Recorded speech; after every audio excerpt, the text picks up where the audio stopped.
Bonjour à tous, c'est un plaisir comme à chaque fois de vous retrouver dans un nouveau numéro de l'invité du jour. Namé, cette société, Namé Recycling est cette société qui œuvre à la fois dans l'écologie, le social et l'économie environnementale. Dans ce nouveau numéro de l'invité du jour, nous recevons sur ce plateau Madame Diane Djaba, Country Manager, avec qui ensemble nous parlerons de la collecte et du recyclage des déchets plastiques. Bienvenue à vous, Diane Djaba, sur ce plateau de Gabon 24. Merci Sabrina. Très bien.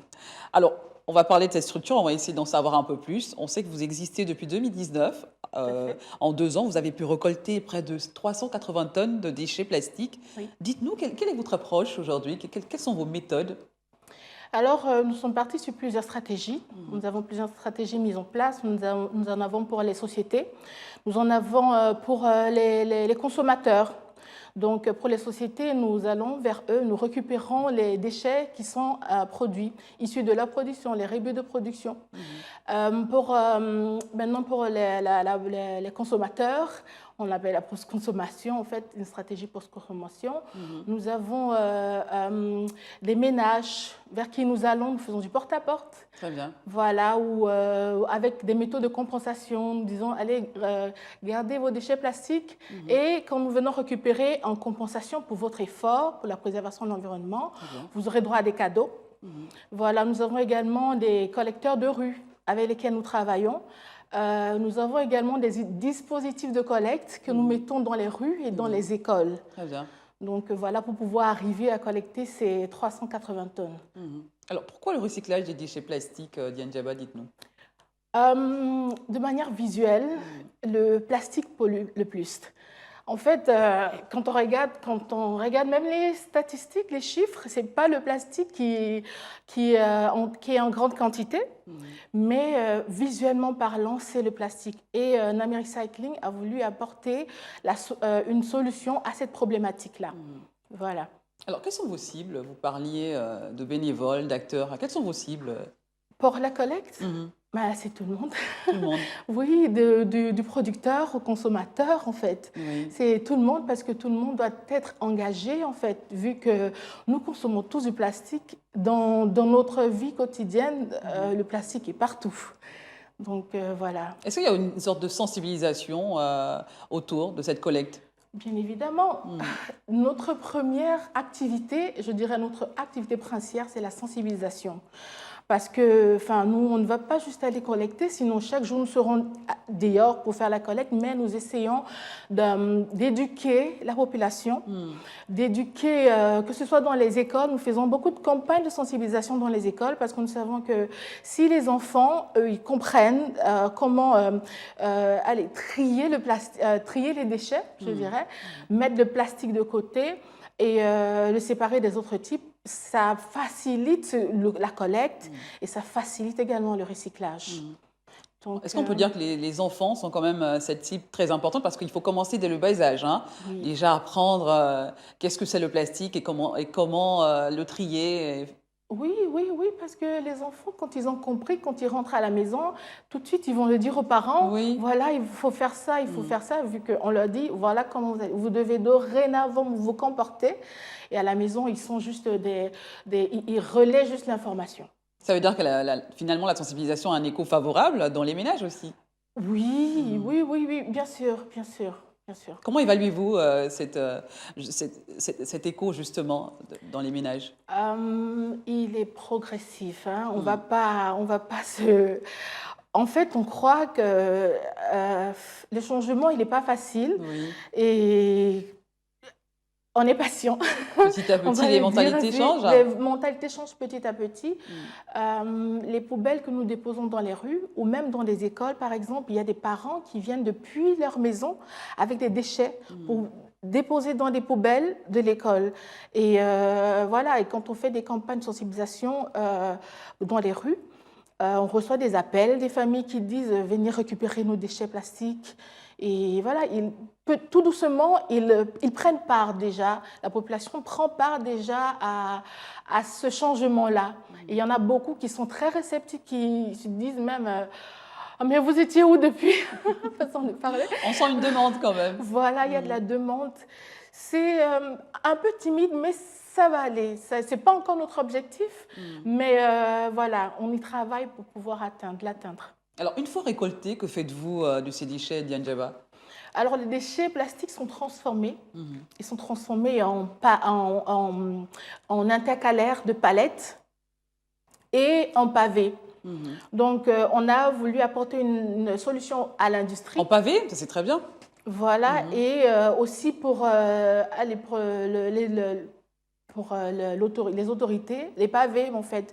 Parce que si on a de quoi, comment dire ça, si Mhm. avec des pavés, nous pouvons, avec les pavés en plastique, Oui. nous collectons tout type de déchets. Mhm. En fait, la solution du pavé pour nous, c'était pour pouvoir apporter une solution à tous les autres types de déchets parce que jusqu'alors, nous ne prenions que du PET, des bouteilles. Mhm. Donc, pour pouvoir également résoudre le problème des emballages plastiques également et des cartouches d'encre et tout cela, voilà, nous avons aussi opté pour les pavés.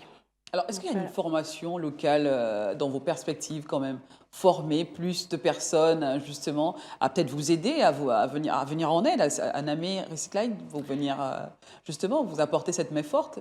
Je pense que pour collaborer avec Namé Recycling, Hmm. la formation, pas forcément besoin d'être formé, Oui. c'est juste de comprendre l'impact en fait de nos activités pour l'environnement, c'est de s'engager à préserver l'environnement, c'est ça la formation. Hmm. Et maintenant, allez, on se lève et on va collecter et voilà quoi. Alors, vous œuvrez à la fois, comme j'annonçais en entame de mes propos, pour l'écologie, le social, l'économie environnementale. Quel est votre mode de fonctionnement pour gérer tout ça? Parce qu'il y a quand même beaucoup de domaines remplis dans Namé. Comment faites-vous? Oui, c'est vrai que on a beaucoup de, oui, on a allez, à l'interne, on a des trieurs, des laveuses, des opérateurs de machines, Oui. voilà. Et en externe, on a des collecteurs de rue voilà, qui cherchent du travail, des gens voilà, qui cherchent du travail. Mhm. Et comment est-ce qu'on est organisé? Bah, pour la collecte, on lance juste des recrutements, des jeunes de quartier Mhm. qui se mettent en association et quand ils viennent vers nous, bah, on leur donne juste des outils nécessaires pour faire la collecte, Mhm. notamment les bottes, enfin tout le matériel nécessaire pour faire la collecte. Et ça, c'est pour en externe.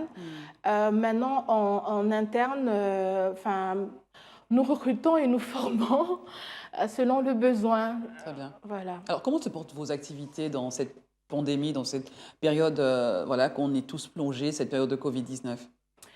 Bon, même pendant la période de Covid-19, ça ne nous empêche pas de consommer. Mhm. On consomme toujours et donc il y a toujours des déchets. Donc nous sommes toujours dans l'environnement en train de récupérer ces déchets. On ne va pas dire que on a trop été impacté par rapport à la collecte. Mhm. Non, on fait toujours notre travail. Mais par rapport à, on a eu un impact sur l'arrivée de nos machines, par exemple. On devait avoir nos machines qui nous permettaient de lancer notre production locale. Ça devait être depuis février 2020. Mhm. Donc, c'est arrivé juste en tout début d'année 2021. Mhm. Donc, ça nous a un peu ralenti. Je dirais que ça a été ça l'impact en fait de la Covid sur nos activités. En début d'année, nous avons un programme, nous établissons un programme Oui, pour pouvoir se déployer sur c'est ça, ce l'étendue du programme justement. Voilà, se déployer sur le territoire. Mhm. Donc, on s'est dit en janvier, il faut qu'on couvre par exemple toute la commune d'Ovendo. Très bien. Et on cible les quartiers Mhm. et on y va, on fait les campagnes de sensibilisation. Voilà, et après on se dit, on va prendre 3 mois pour faire cela, hein, et après on continue avec la commune de Libreville, etc. Très bien. Alors, quelles sont vos perspectives pour finir, Djabadiane, pour l'avenir? Ce que nous souhaitons faire, c'est déjà que toutes nos machines soient arrivées et installées. Ceci va nous permettre de pouvoir collecter plus de 600 tonnes par an. Déjà, on était en 2020, on était à près de 260. Donc, on espère que cette année 2021, on va être à plus de 600 tonnes de déchets plastiques et pouvoir avoir tous les acteurs ou les opérateurs dans notre écosystème. Ça veut dire qu'ils viennent prendre part à cette activité-là parce que c'est pour tout le monde, hein, c'est pour nous. Si la nature elle est préservée, ben, c'est tout le monde qui gagne. Un message à l'endroit des personnes qui veulent participer aux actions de Namé Recycling. Alors, Namé Recycling invite toute la population, les producteurs, les entreprises même qui veulent être éco-responsables et à se joindre à nous pour pouvoir nettoyer l'environnement. C'est notre futur, un futur que nous garantissons pour les prochaines générations. Donc, voilà. Merci Diane Djaba d'avoir été notre invitée du jour sur ce plateau. Merci à vous de m'avoir invité. On vous souhaite un bel avenir dans vos actions Namé Recycling. Je dis bien Recycling, voilà. Merci à vous également d'avoir été de nôtres. On recevait à l'instant cette country manager qui était avec nous sur ce plateau, Diane Djaba, qui est de cette structure Namé Recycling. Voilà, j'y arrive. À très bientôt. L'aventure se poursuit avec un nouvel invité sur Gabon 24.